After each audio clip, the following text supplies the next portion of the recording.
জয় শ্রী রাধে, জয় জগৎবন্ধু হরি। আপনাদের স্বাগত জানাচ্ছি সোমনাথের শেষ ব্লগে। গত ব্লগে আপনারা জুনাগড় দেখেছেন। এইবার আমরা সোমনাথ থেকে বেরিয়ে যাচ্ছি। সোমনাথ থেকে একটা গাড়ি বুক করলাম। সেই গাড়ির মাধ্যমে আমরা যাব ডিউতে। ডিউতে বেশ কিছু দর্শনীয় জায়গা রয়েছে, তা দেখে আমরা রাতে আহমেদাবাদের উদ্দেশ্যে ট্রেনে উঠব। ট্রেন স্টেশনেও চলে যাব, সেই জন্য ব্যাগগুলো গাড়িতে রাখতে শুরু করলাম। এইখানেই আমরা ছিলাম, সোমনাথ ট্রাস্টে। দেবাদিদেব মহাদেবের অশেষ করুণায় এই সোমনাথ ট্রাস্টে আমাদের রুমের ব্যবস্থা হয়েছে। দেবাদিদেব মহাদেবের করুণা ও আমার মামার প্রচেষ্টায় আমরা এই সোমনাথ ট্রাস্টে থাকার ব্যবস্থা করতে পেরেছি।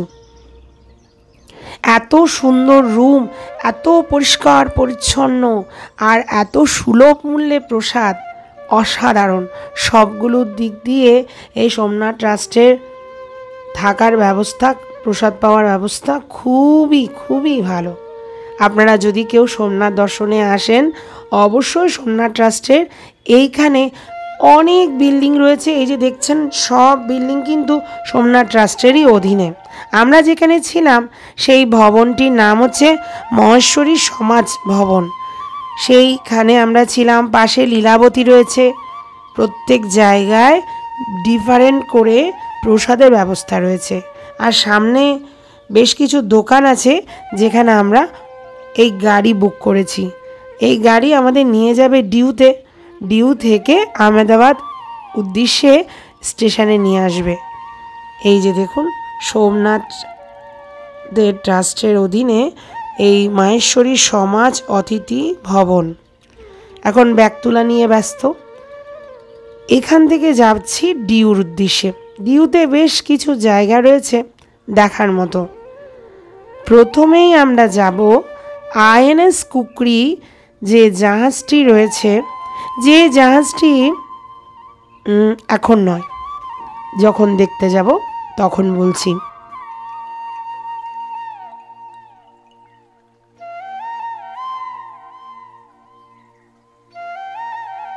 এইটি হলো আইএনএস কুকরি জাহাজ, যে জাহাজ ভারতীয় নৌ সেনাগণ পাকিস্তানের উদ্দেশ্যে যুদ্ধর ক্ষেত্রে ব্যবহার করেছিল।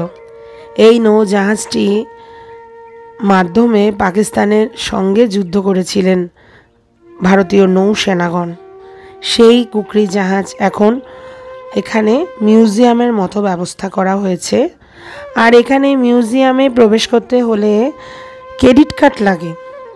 কোনো ইউপিআই কোড বা কোনো টাকার মাধ্যমে এই মিউজিয়ামে আমরা প্রবেশ করতে পারবো না।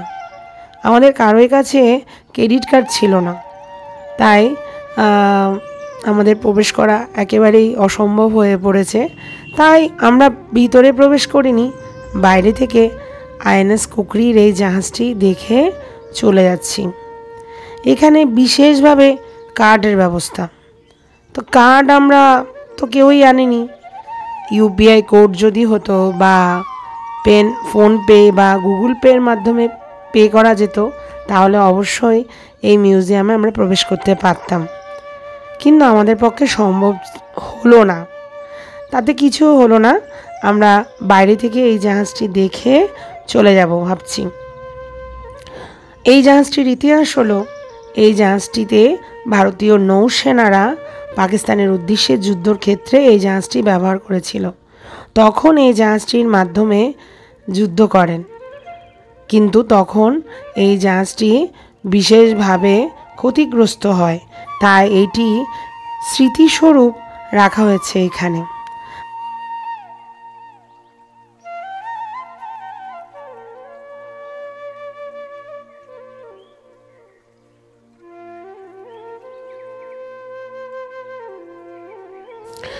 এরপর আমরা আসলাম পর্তুগিজ দুর্গ। ডিউ শহরের মধ্যে এত সুন্দর একটা দুর্গ, যে দুর্গের প্রবেশ পথেই এইরকম জলের একটা সরোবর আছে। তখনকার দিনের কেউ অতি সহজে দুর্গে প্রবেশ করতে পারত না, তাই দুর্গের চারপাশে এরকম একটা জলের সরোবর করা হয়। এই যে দেখুন দুর্গর গেট, এই দুর্গের ভিতরে প্রবেশ করছি আমরা। খুব সুন্দর এই পর্তুগিজদের দুর্গ।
ডিউ শহরটি পর্তুগিজ ব্রিটিশদের থাকার জায়গা ছিল, কারণ এটি একটি বন্দর।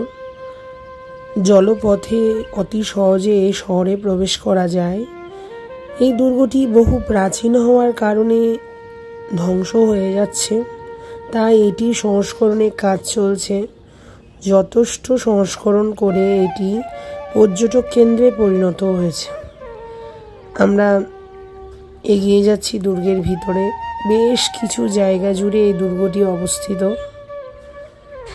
তখনকার দিনের স্মৃতি বহন করে আছে আজও। দেখুন কত পর্যটকরা আসে এই দুর্গ দেখার জন্য।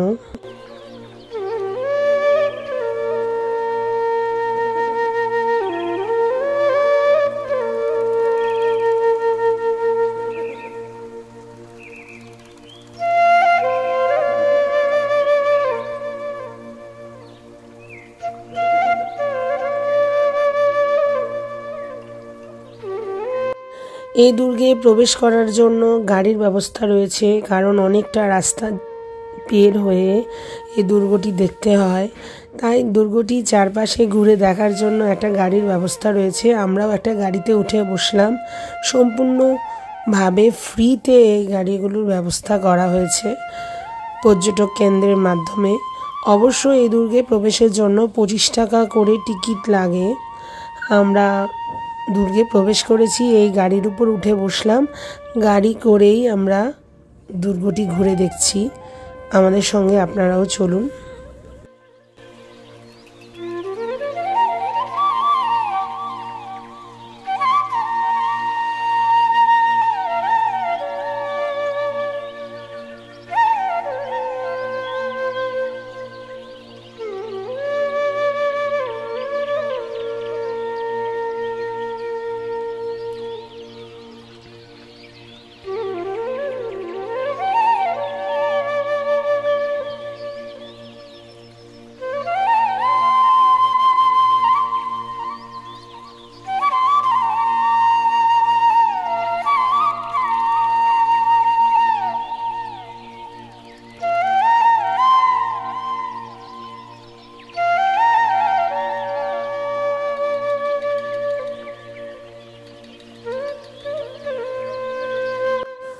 দুর্গের উপরে এসে আমরা পৌঁছে গেলাম। উপরে উঠতে হবে এই স্লোপিংটা দিয়ে। এই যে দেখুন কত সুন্দর লাগছে দূরের এই সমুদ্রকে। আমি প্রথমেই বলেছি এই ডিউ শহরটি একটা দ্বীপ, এটি একটি বন্দর। এখানে তখনকার দিনে ব্রিটিশ পর্তুগিজরা অতি সহজে এখানে বিভিন্ন দুর্গ, বিভিন্ন চার্চ এসব তৈরি করেছে।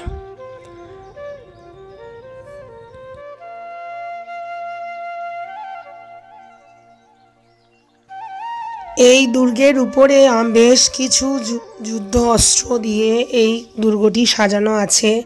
বাইরে শত্রুর আক্রমণ থেকে উদ্ধার করতে দুর্গকে এখানে কামান রাখা হয়েছে। তখনকার দিনের এই যুদ্ধ অস্ত্রগুলো এত সুন্দরভাবে এখানে সংরক্ষিত করা হয়েছে তা আপনারা দেখতেই পাচ্ছেন। এখানে একটি বড় লাইট হাউস রয়েছে, যার মাধ্যমে পথ নির্দেশ করার জন্য, জাহাজদের পথ নির্দেশের জন্য এটি ব্যবহার করা হতো।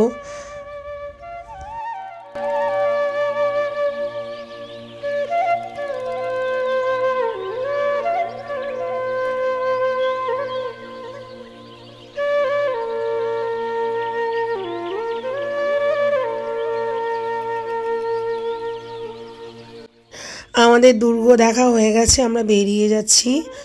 এখানে একটা গির্জা আছে খুব প্রসিদ্ধ, চার্চে এসে পৌঁছালাম। আমার প্রথমবার চার্চে আসা, আমি কোনোদিন চার্চে আসিনি। হ্যাঁ, আপনারা বলতে পারেন আমাদের কলকাতায় তো ব্যান্ডেলের চার্চ রয়েছে, কিন্তু আমার দেখার সৌভাগ্য কোনোদিনই হয়নি। আমি এই প্রথমবার চার্চে এসেছি, আর এত সুন্দর চার্চে এসেছি তা অতুলনীয়। মা মেরি আর যিশু রয়েছে, খুব সুন্দর চার্চের পরিবেশটি। আমার প্রথমবার চার্চ দেখা। চার্চে গিয়ে অনেক শুনেছি অনেকে বন্দনা করে, এখানে ক্রুশবিদ্ধ করা যিশুর মূর্তিটি দর্শন করছি।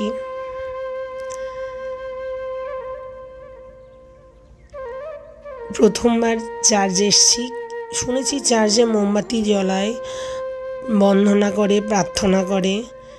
এখানে চারপাশটি একেবারে সবাই দর্শন করতেই আসে। আমরা যখন এসেছিলাম আমাদের সঙ্গে অনেকজন এসছে দর্শন করতে।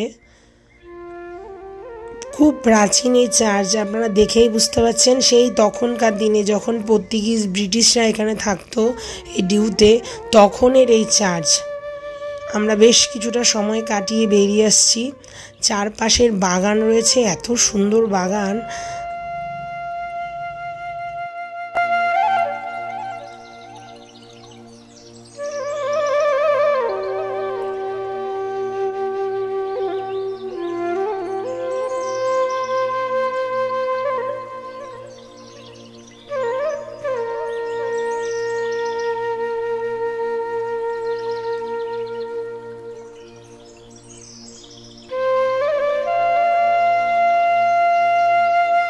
এখন দুপুরবেলার সময়, খাওয়ার সময়, তাই ড্রাইভার দাদাকে বললাম এমন একটা জায়গায় নিয়ে যাও যেখানে আমাদের উপযুক্ত ভেজিটেরিয়ান খাবার পাওয়া যাবে, অনিয়ন গার্লিক ছাড়া খাবার। তাই ড্রাইভার দাদা আমাদেরকে একটা হোটেলে নিয়ে আসলো, দারুণ ব্যবস্থা, সম্পূর্ণ ভেজি খাবার এখানে পাওয়া যায় এবং অনিয়ন গার্লিক ছাড়া খাবার দিল। কি দারুণ খাবার খেয়েছি, কিন্তু খাবারের প্রচুর দাম এখানে। গুজরাটে সবচেয়ে দামি খাবার এইখানেই খেলাম। যেখান থেকে আমরা এসেছি, সোমনাথে বলুন, দ্বারিকায় বলুন, কোথাও এত দাম ছিল না খাবারের। এই ডিউতে খাবারের দাম একটু বেশি। খাবার খেয়ে আমরা বেরিয়ে পড়লাম বাকিটা দর্শনের জন্য। আমরা এখন যাব, আমাদের পরিকল্পনায় রয়েছে গঙ্গেশ্বর মহাদেব দর্শনের পরিকল্পনা। গঙ্গেশ্বর মহাদেবের কথা আপনারা প্রচুর শুনেছেন, যে মহাদেব 5 জন রয়েছে, যা 5 পাণ্ডব প্রতিষ্ঠিত করেছেন। সেই পঞ্চপাণ্ডবের প্রতিষ্ঠিত মহাদেব, যা দিনের অর্ধেক সময় জলমগ্ন থাকে আর অর্ধেক সময় জলবিহীন থাকে, সেই গঙ্গেশ্বর মহাদেব দর্শনের উদ্দেশ্য রয়েছে এই ডিউতে। এছাড়া এই দেখুন কি সুন্দর সমুদ্র, এই সমুদ্রের এই ঢেউ আপনারা দ্বারকায় কিংবা সোমনাথে পাবে না। এই ঢেউ এখানে ডিউতেই দেখতে পাচ্ছি। দ্বারকা সোমনাথে যে সমুদ্র দেখেছি অতি শান্ত, এখানেই ঢেউ দেখতে পাচ্ছি সমুদ্রের।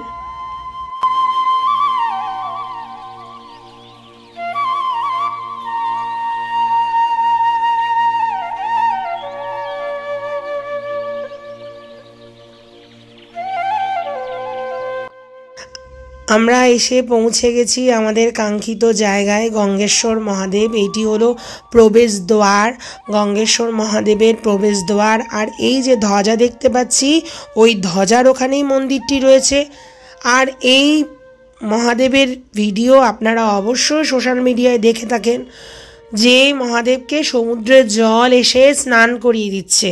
5 জন মহাদেব আছে, যে 5 জন মহাদেবকে পঞ্চপাণ্ডব প্রতিষ্ঠিত করেছে। আমি যখন গিয়েছি সমুদ্রের জল তখনও আসেনি। আমরা নিচে নামবো, এখন সমুদ্রে ভাটাই চলছে, তাই জল এখনও আসেনি। জোয়ার আসলে সমুদ্রের জল এসে মহাদেবকে স্নান করিয়ে দিয়ে চলে যায়। এত সুন্দর পরিবেশ, আপনাদেরকে ভাষায় বলতে পারবো না। আর মহাদেব দর্শনের আনন্দই আলাদা, কারণ এত দেখি আমরা ওই মহাদেবকে দর্শন না করলে আপনারা বুঝবেন না আনন্দটা কতটুকু। প্রচুর ভিড় ছিল মন্দিরে, আর এত ছোট জায়গা আর এত দর্শনার্থী ছিল তা কল্পনার অতীত। সবাই লাইন করে দাঁড়িয়ে আমরা দেখার জন্য, দর্শনের জন্য দাঁড়িয়েছি, দেখতেই পাচ্ছেন। এখানে লাইনে দাঁড়ানোর আনন্দই আলাদা, কারণ কি সমুদ্র দেখতে পাচ্ছি।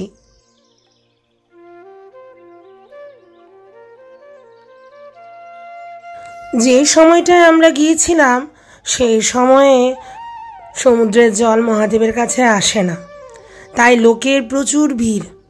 আমার ধারণাই ছিল না এত লোক হতে পারে, এত দর্শনার্থী হতে পারে, ধারণাই ছিল না। নন্দীজির দর্শন করছি আমরা।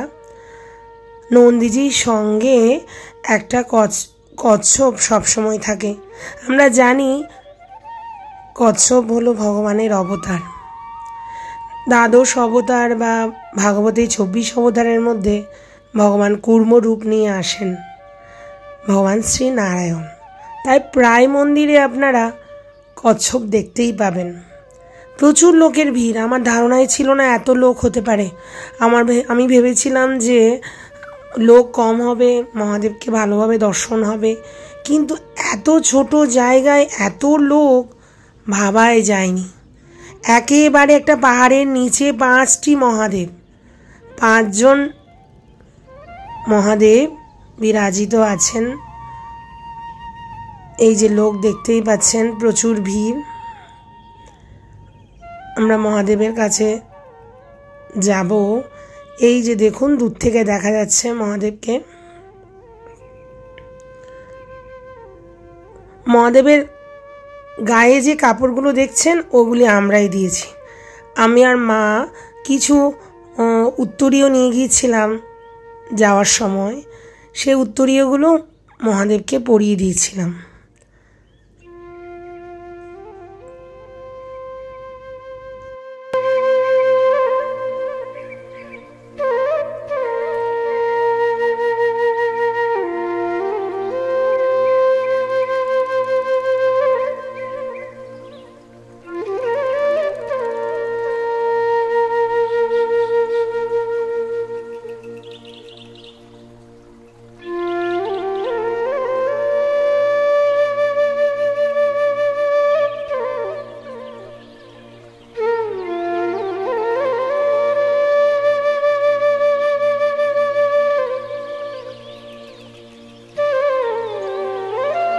পঞ্চপাণ্ডব এই 5 জন মহাদেবকে এখানে স্থাপন করেন। প্রথমটি যুধিষ্ঠির, সবচেয়ে বড় যেটি সেটি ভীম, তারপর ছোটটি হলো অর্জুন, নকুল, সহদেব। মোট 5টি দেবাদিদেব মহাদেব প্রতিষ্ঠা করেন পঞ্চপাণ্ডব এইখানে। ভক্তরা এসে জল বেলপাতা দিয়ে ফুল দিয়ে পুজো করছেন, কিন্তু বেশি শোভা তখন যখন সমুদ্রের জল এসে দেবাদিদেব মহাদেবকে অভিষেক করায়।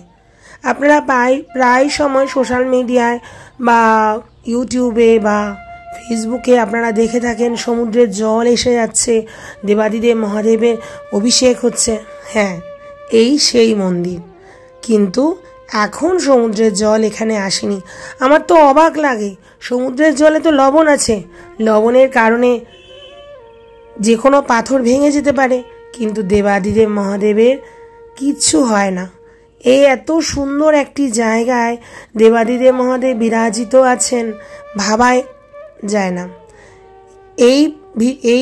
এই অংশটি আমার প্রথমে কাপড় পরানোর প্রথম অবস্থায় এই অংশটি তোলা হয়েছে, আর আপনাকে যে আগের অংশটি দেখাচ্ছিলাম ওটা কাপড় পরানোর পরের অংশটি। দেখুন কি সুন্দর করে এই যে আমি কাপড় পরিয়ে দিলাম, আমি আর মা দুইজনই কাপড় পরিয়ে দিয়েছি। মা প্রণাম করছে, মাসি প্রণাম করছে। ভিতরে পুরো শিব পরিবার, মা দুর্গা ও দেবাদিদেব মহাদেবের প্রিয় পুত্র গণেশ রয়েছে। দেখুন এই সমুদ্রের জল বাড়ছে, ধীরে ধীরে বাড়তে বাড়তে দেবাদিদেব মহাদেবের কাছেই জল চলে আসবে।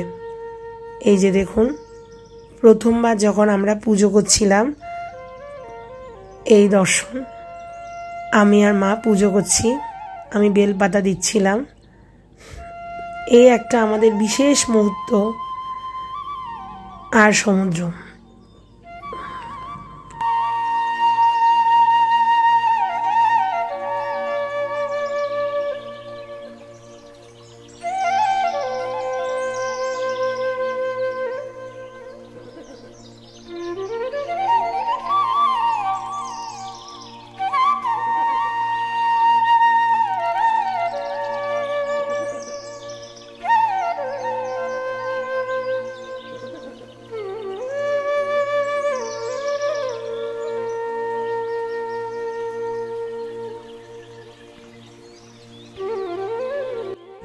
এইবার বস্ত্র পরানোর পরে দেবাদিদেব মহাদেবের দর্শন।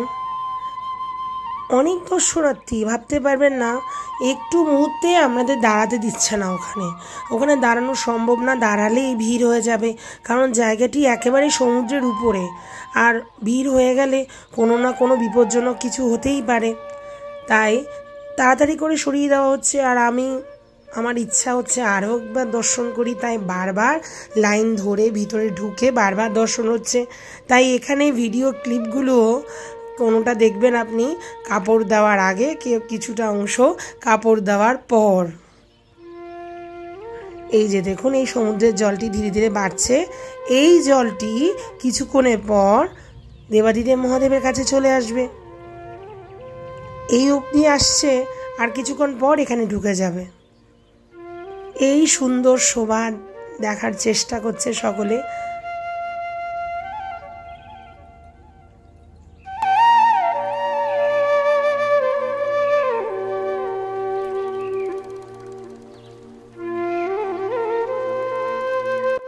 যখন থেকে ডিউতে এসেছি, আমাদের কখন গঙ্গেশ্বর মহাদেব দর্শন হবে। ডিউতে কেন, যখন থেকে গুজরাটে এসেছি তখন থেকেই চিন্তা কখন গঙ্গেশ্বর মহাদেব দর্শন হবে। আমার মায়ের খুব ইচ্ছা এই মহাদেব দর্শন করার। এত সুন্দর করে সমুদ্রের জলটি এখানে আসে, ওই ভিডিও দেখার পর থেকে আমার মায়ের খুব ইচ্ছা ছিল এখানে আসবে। দেবাদিদেব মহাদেবকে পুজো করে বস্ত্র দিয়ে আমার মায়ের খুব আনন্দ হলো। এই যে দেখুন কি সুন্দর করে পাহাড়ের গুহার মধ্যে দেবাদিদেব মহাদেব বিরাজিত আছেন। সম্পূর্ণরূপে প্রাকৃতিক রূপে গুহার ভিতরে দেবাদিদেব মহাদেব রয়েছে। আর এত ভক্ত, এখনও প্রচুর ভক্ত আসছে যাচ্ছে। আপনারা দর্শন করতে থাকুন, এর পরের দর্শনে আমরা ধীরে ধীরে যাব।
আমাদের গঙ্গেশ্বর মহাদেব দর্শন হয়ে গেছে। আমরা বেরিয়ে যাব আবার পুনরায় শ্রী মহাদেবের সেই 5টি বিগ্রহকে আমরা প্রণাম করেই বেরিয়ে যাচ্ছি। অপূর্ব সুন্দর শোভা,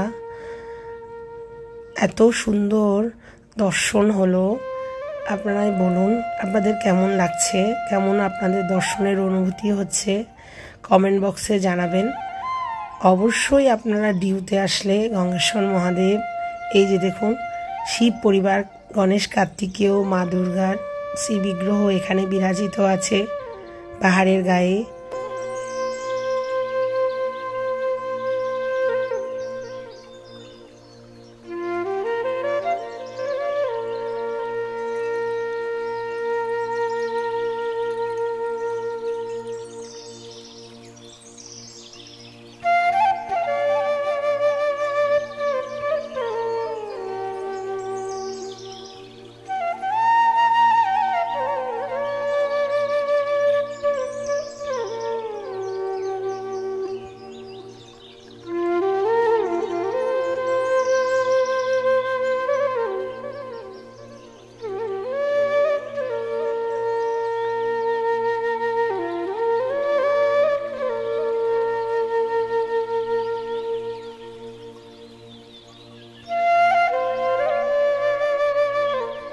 আমি এসে আবার দ্বিতীয়বার প্রণাম করছি দেবাদিদেব মহাদেবকে। অহোভাগ্য মহাদেবের দর্শনের সৌভাগ্য হয়েছে, তাই আবার প্রণাম করতে নিচে নেমে এলাম। লাইন ধরেই নেমে এসেছি, কারণ লাইন ছাড়া তো আর নামা যাচ্ছে না। তো দেবাদিদেব মহাদেবকে পুনরায় প্রণাম করতে আসলাম। আমার মাও প্রণাম করছে এখন।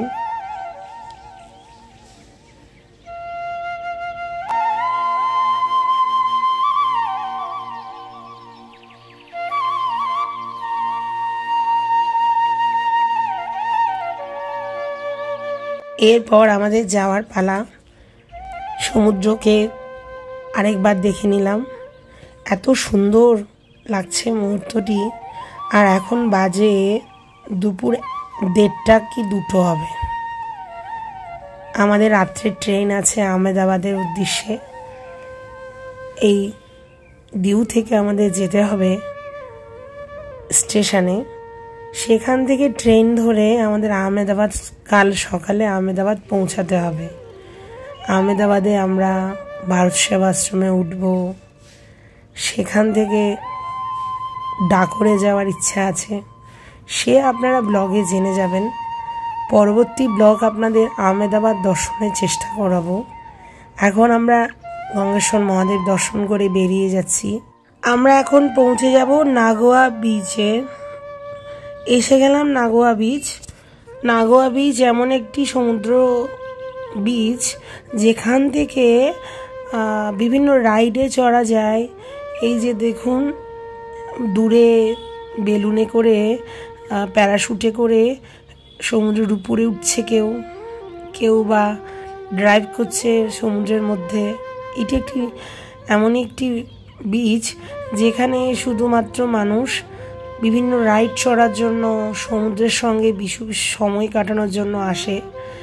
আমরাও এখানে দেখছিলাম, কিন্তু আমার একটা রাইড চড়ার ইচ্ছা হয়েছিল, কিন্তু রাইডে উঠলে জলে আমার ড্রেস ভিজে যাবে, কারণ আমাদের এক্ষুনি এখান থেকে চলে যেতে হবে ট্রেনে। তাই আমার সঙ্গে কেউ নামতে রাজি হলো না, সেই জন্য আমারও চড়া হলো না। আমার পক্ষে একা তো আর যাওয়া সম্ভব না। তাই মামি, মাসিরা, মেসো, মামা, মা কেউই রাজি নয়। তাই আমিও যেতে পারলাম না। দূর থেকে ওরা রাইড চড়ছে আর আমি দেখছি। এই হলো পরিণতি। আমাদের এখন এই দর্শন করে চলে যেতে হবে কোথায়? স্টেশনে। তাই স্টেশনে যাওয়ার জন্য আমরা প্রস্তুত। আমার ব্লগও এখানে শেষ হতে চলবে। আপনাদের কেমন লাগলো এই ডিউ এবং গঙ্গেশ্বর মহাদেব দর্শন অবশ্যই আমাকে কমেন্ট বক্সে জানাবেন। আজ এখানেই রাখতে হবে, কারণ পরবর্তী ব্লগ আমাদের আহমেদাবাদ ভারত সেবাশ্রমে সেখান থেকে আমরা ডাকরে যাওয়ার প্ল্যান আছে রণছর রায়কে দর্শন করতে। রণছর রায়কে দর্শন করার জন্য এবং এছাড়া স্বামীনারায়ণ মন্দির, এছাড়াও রয়েছে গান্ধীজির ভবন। আহমেদাবাদে আরও কিছু জৈন মন্দির রয়েছে। আমাদের সুন্দর আহমেদাবাদ আমরা পৌঁছে যাব। এখন নাগোয়া বিচের এই সৌন্দর্য দর্শন করছেন, সকলে প্রস্তুত হচ্ছে রাইডে ওঠার জন্য। দেখুন লাল লাল জ্যাকেট পরে প্রস্তুত হয়েছে। আর দেখুন এখানে চারিদিকে ঝিনুক শামুক কত সুন্দর থেকে এখানে উঠে আসে। আমার মায়ের খুব রাগ হয়েছে, আমার মা দূরে বসে আছে। আপনারা লক্ষ্য করছেন এখানে আমার মা নেই, আমার মা দূরে বসে আছে। আমার মায়ের খুব রাগ হয়েছে, কিছুতেই এই রাইডে উঠতে দেবে না, তাই দূরে বসে আছে মামার সঙ্গে। আমি এই অবধি আসলাম, যদি কোনোভাবে সুযোগ হয় এই নৌকাটাতে ওঠার, কিন্তু মায়ের না যে শুনেছি ওর পর থেকে মনে সাড়া দিচ্ছে না। তাই আমি দেখছিলাম কোনটা রাইডে কে কে উঠছে। এই ড্রাগনটি কী করে চলে আমার খুব ইন্টারেস্ট জানা ছিল, তাই কিছুক্ষণের মধ্যে দেখলাম এই ড্রাগনের উপরে লোকজন উঠে বসেছে আর এই ড্রাগনটিকে নৌকা টেনে নিয়ে যাচ্ছে। এই যে দেখুন এনারা এখানে বসে ভুট্টা খাচ্ছে। আমার মাসি আর মামি সিদ্ধ ভুট্টা কোনো দিন খায়নি, তাই ওরা প্রথমবার খাচ্ছে। আমরা তো জগন্নাথপুরীতে খেয়েই থাকি সিদ্ধ ভুট্টা, তাই এখানে সিদ্ধ ভুট্টা সিদ্ধ করা হচ্ছে আর আমরা সকলে সিদ্ধ ভুট্টার মজা নিচ্ছি। এই যে দেখুন দূরে সমুদ্র, সন্ধ্যা হয়ে আসছে, আমরা পৌঁছে যাব স্টেশনে। এখান থেকে যেতে হবে স্টেশন। দেখুন এটা নতুন একটা রাইড দেখতে পেলাম, বলুন দুজন বসেছে, নৌকাটিকে টেনে নেওয়া যাওয়া হচ্ছে। খুব সুন্দর নাগোয়া বিচ।